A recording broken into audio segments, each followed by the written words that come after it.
안녕하세요. 김유갑의 경제부동산입니다. 더 좋은 방송을 하도록 구독, 좋아요, 댓글 알림 부탁드립니다. 부동산 완전히 끝났다. 오늘 11시 국토부 충격 발표. 하반기 부동산 전문가와 공인중개사 사장 PB 10명 중 8명이 하락을 예상하고 있다는 충격적인 소식입니다. 또한 국토부와 한국은행, 교보생명, 주사년, 건사년 등 주요 국내 기관뿐만 아니라 IMF 등 해외 기관들도 하락에 무게중심을 두고 있습니다. 문제는 한국 부동산원 중심으로 서울 아파트 주간 시세, 거래량, 매수 심리 등이 모두 상승하면서 양극화가 진행 중인데 매수자는 어떤 행동을 취해야 할까요? 유료상담은 010-2616-6276 제가 직접 매수 타이밍과 입지를 전해드립니다. 지금 바로 전화 주십시오. 부동산 완전히 끝났다. 오늘 11시 국토부 충격 발표 정말로 미친듯이 추락하네요. 자, 보시면 하반기 집값 하락 전망이 압도적입니다. 부동산 전문가 10명 중에 8명 올해 집값 더 떨어질 것.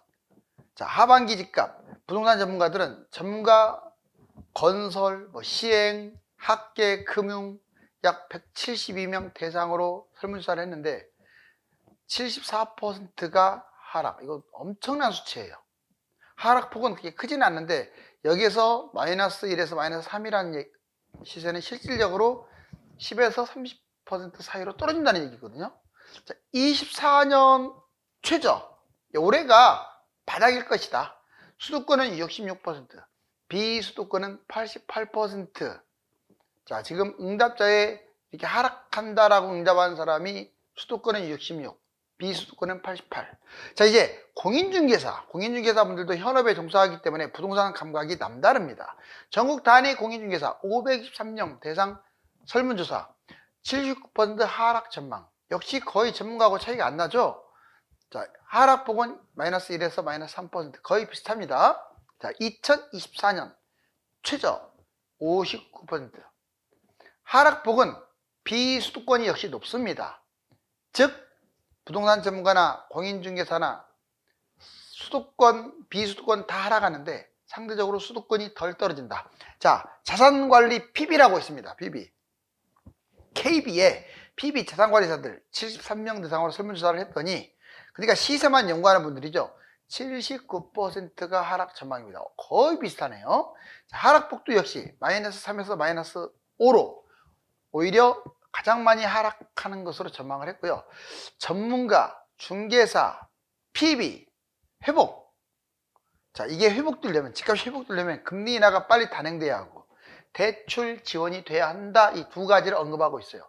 지금 전체적으로 어떻습니까? 전망이 상당히 어둡죠? 그런데 기관들 보자고요. 또 국토부 장관 집값 전망 상당 기간 하향 안정화될 것이라고 지금부터 전망을 하고 있어요. 먼저 국토부 현재 2022년 고점 대비 85에서 90% 수준. 물론 강남은 거의 95% 수준 올라온 것 같고 경기도나 서울 외곽은 80에서 85% 수준 같아요. 상당 기간 사이클상 하향 안정화가 될 것으로 국토부는 전망합니다. 정부가 부동산 부추기는 행동은 없을 것이라고 했는데 솔직히 말하면 윤석열 정부 부동산 부추기는 행동 계속했죠? 왜? 집값이 계속 내려가다 보니까 부양책 중심으로. 자, 주요기관 주사년이라고 있습니다. 주사년 전국 마이너스 1.5% 하락. 서울은 오히려 거꾸로 올라갈 것으로 전망을 했습니다. 건사년 매매가 2% 하락, 전세가 2% 상승. 그리고 건설정책연구원 수도권은 오히려 1% 상승. 여기 주요 기관에서 주사년 그리고 건설정책연구원은 수도권 상승, 서울 상승, 지방 하락 이렇게 지금 나뉘었습니다. 핵심 기관 한국은행 2015년 수준으로 50% 폭락까지도 전망한 적이 있어요. IMF 거품가격과 가계부채 최소 20% 하락할 것이다. 자, 교보증권 마이너스 50% 폭락세 공격적으로 전망했습니다. 자, 지금 보면 국토부하고 핵심 기관은 다 하락, 주요 기관도 하락인데 서울은 상승, 지방은 하락. 자, 누구의 전망이 맞을까요? 자, 하락 4단계 예상 시나리오가 중요해요. 먼저 지금 전반적으로 하락을 주장하는 분들은 1단계가 작년이었어요. 거래가 급감. 자, 거래 감소, 매수 지수 등락, 시세 등락하면서 10% 내외. 상승과 하락이 반복되면서 신고가 하락 가격 역시 반복. 그러니까 올랐다 떨어졌다 한다 이거죠. 자, 매매 전략. 매도자는 적극적으로 매도하시고 매수자는 청약 우선에 금매만 잡아라. 자, 2단계 가격 하락이 본격화되는 게 올해랍니다. 올해. 자, 지표. 부동산 모든 지표가 본격적으로 하락할 것이 특히 KB는 어느 정도 부합되는 것 같아요.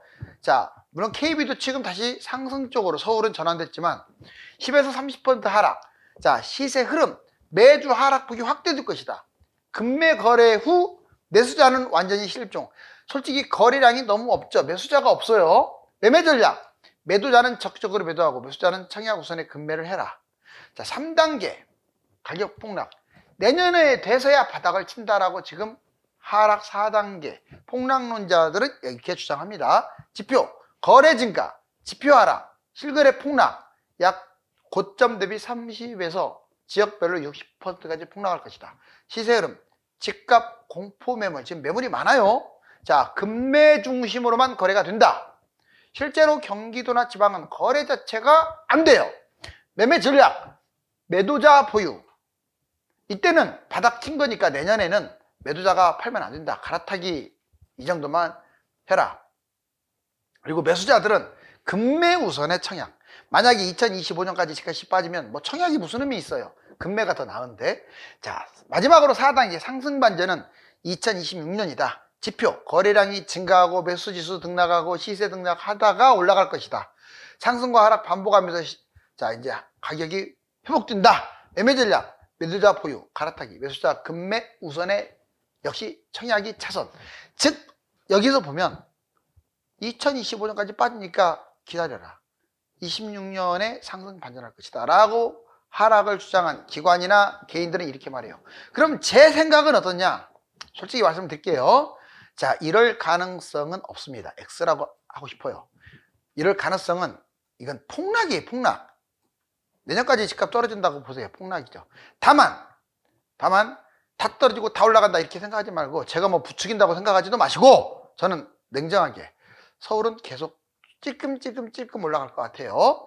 그리고 경기도도 중심 지역은 찔끔찔끔 올라갈 것 같고 대부분의 경기도 외곽이나 지방 이런 데는 그냥 보합에서 맴돌지 않을까라고 판단합니다. 자, 부동산 양극화 이거 보시면 알아요. 자, 이거 보세요. 상승 전환 2023년에 상승 전환했어요. 그리고 상승 지수겠죠. 물론 주로 서울과 경기도 핵심 지역 중심입니다. 지방은 상승은커녕 계속 하락했죠. 그런데 이게 서울도 하락 전환한 게 작년 겨울 올 초까지.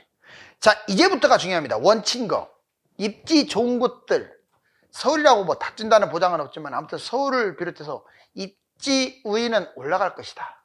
그리고 입지가 열악한 곳은 떨어질 것이다. 또는 횡보할 것이다. 이게 지금 가장 유력한 모습입니다. 자, 부동산 최대 위기 하지만 우리가 너무 막 무리하게 빚을 내 가지고 하지 말고 결론적으로 서울 중심의 매수는 저는 오케이. 그리고 경기도나 지방은 좀 관망하거나 금매 위주로 매수. 한국 부자 10명 중 7명은요 집을 안 산대요. 자, 시장을 관망한답니다. 자, 먼저 정부 대책이 지금 무산됐다. 부동산 국회 통과가 난항이잖아요. 대통령령으로밖에 안 돼요. 자, 시행령으로밖에 안 됩니다. 규제 완화는 이미 물 건너갔기 때문에 핵심 대책이 불발돼서 예를 들어서 다주택 세금, 공시가, 재건축. 그래서 심리가 악화될 것이다. 대출, 금리, 세금, 규제는 심해질 수밖에 없다. 왜? 규제를 좋아하는 야당이 다수당이기 때문에. 자, 부동산 PF, 금융분기 위험성이 있다.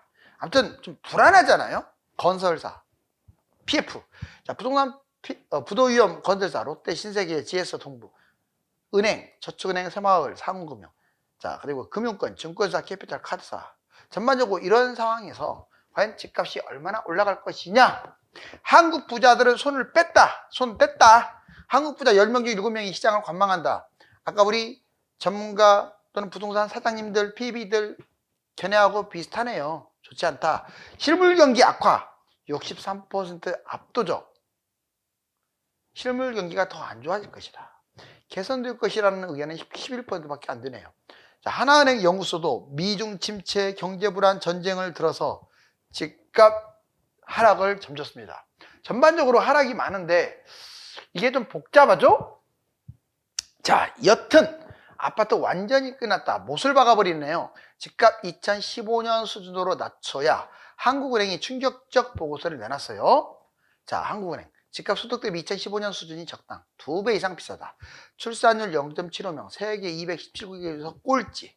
이걸 1.6명대로 진입시키려면 집값을 2015년 약 30%, 거의 60% 폭락을 해야 한다는 거죠. 한마디로. 지금은 0.75도 아니에요. 0.6명대로 떨어졌어요. 2015년 아파트 평균 강남 10억, 서울 5억, 전국 2.5억이 현실적이다.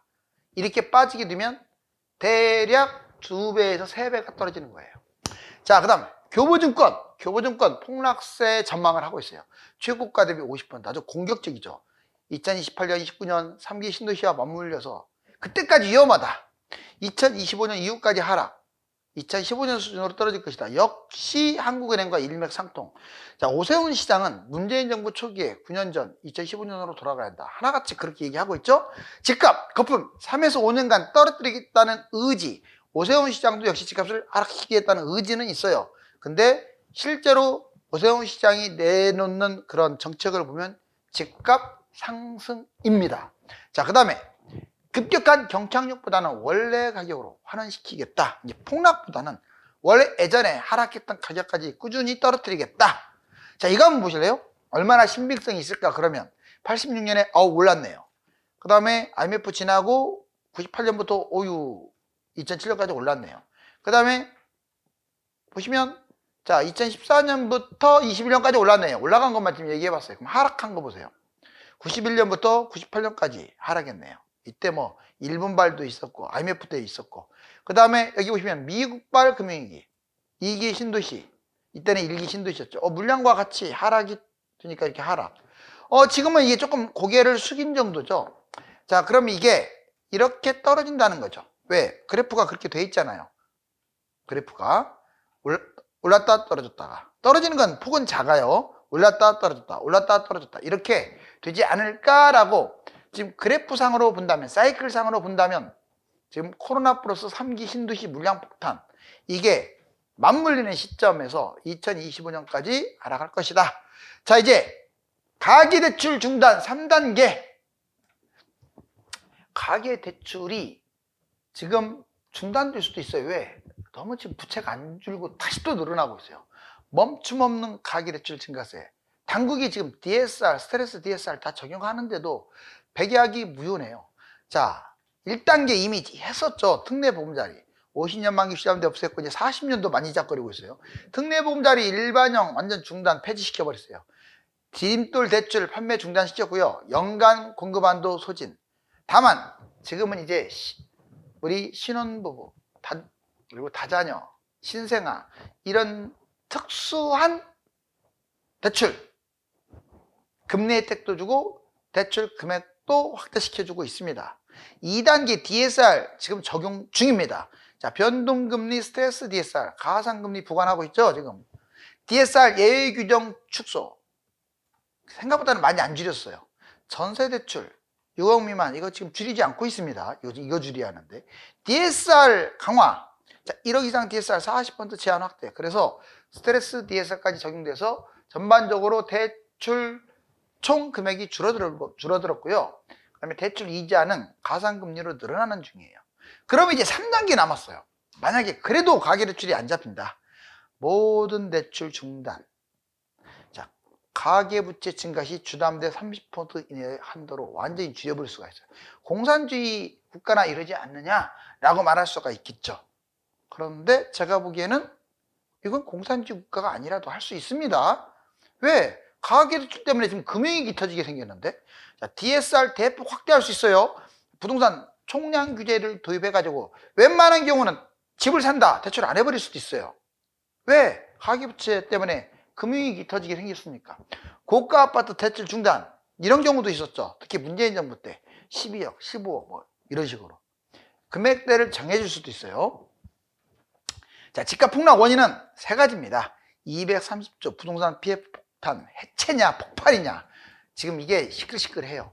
지금 정부가 판도라 상자를 열었습니다. 이제 어떻게 될 것이냐, 어떤 이은 금융권이 부도가 나고 어떤 건설사가 위험하고 어떤 중소기업 또는 대기업이 폭탄을 맞을 것이냐 지켜보자고요. 집값 폭락, 자, 구축이 지금 위기를 맞고 있어요. 대략 전국의 80%에 해당되는 구축 또는 재개발, 여기 보시면 비서울 6억 미만 중저가 구축 아파트가 위험, 뭐 6억 미만만이 아니라 6억 이상도 마찬가지예요. 공사비가 너무 뛰었어. 재건축 리모델링 할수록 손해인데 왜? 최고가가 너무 낮아. 이거 새 아파트 두면 그 옆에 최고가하고 비교했을 때 뭐 차이가 안 나.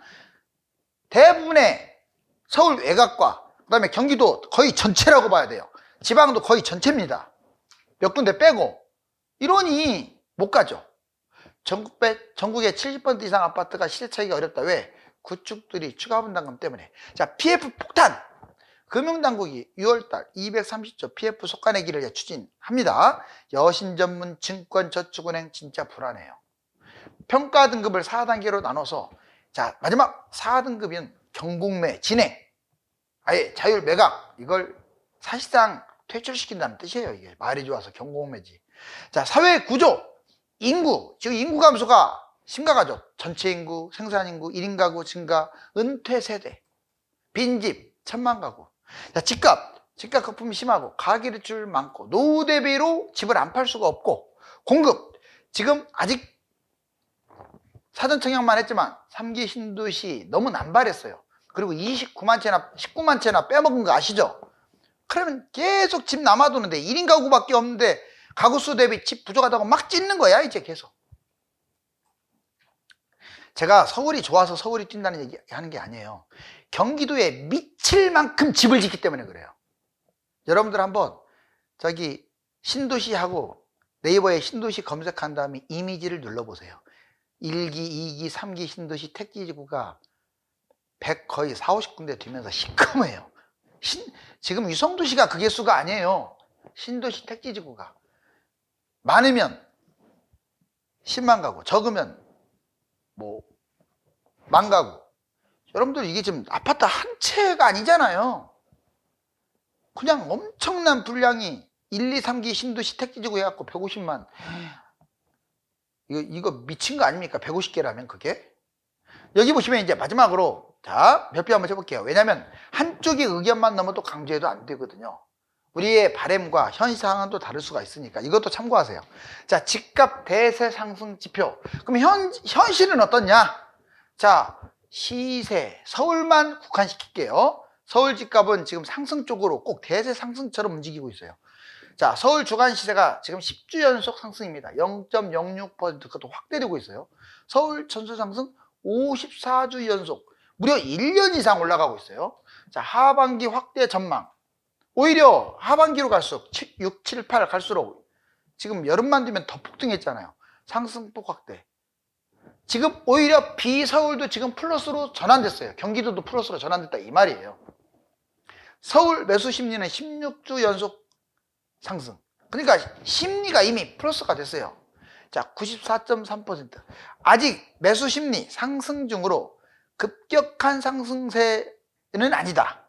자, 그다음에 자, KOSIS라고 주택매매시장 소비심리지수가 있는데 얘가 100을 넘어섰어요. 110.0. 즉 전반적으로 매도자가 우위다. 거래량도 지금 상승 중입니다. 4월달 봤더니 4,388건 최대로 늘어났어요. 그럼 5월달은 현재 2,000 몇 건인데 이게 완전히 나오려고 하면 이제 5월 거의 중후반까지 가야 5월달 지표가 나오는데 지금 상황으로서는 5,000 돌파 유력합니다. 5,000 중반대까지 갈 가능성이 커요. 거래량인 게 최고치 찍는 거예요. 서울 아파트 매물은 근데 재밌는 건 매물도 늘어났어요. 8만에서 9만. 문제는 호가가 더 올랐다는 얘기예요. 자, 매매 전세 상승, 여기에다가 심리도 올라가지, 거래량도 증가하지, 대세 상승이다. 지금 아까 앞에서는 폭락한다, 그리고 대세 하락이다, 조금 떨어지는 것도 아니고 거의 다 모든 기관, 개인, 전문가들이 떨어진다고 했는데 현실 상황은 지금 한 2, 3개월 동안의 현실 상황은 이렇게 뛰고 있어요. 그러면 가을에 어떻게 될 거냐? 내년에는 어떻게 될 거냐? 자, 저는 다시 말씀드립니다. 자, 양극화입니다. 양극화. 그래서 입지가 좋은 것들은 매수하는 게 맞다고 보고요. 그렇지 않는 것들은 관망 또는 급매. 자, 이렇게 보시면 되겠습니다. 하락 입장에서는 지금 대세 하락이 지속되는 상황이므로 일시적인 상승은 의미가 없다고 하지만 6월로 접어들면서 이상현상이 벌어지고 있습니다. 감사합니다.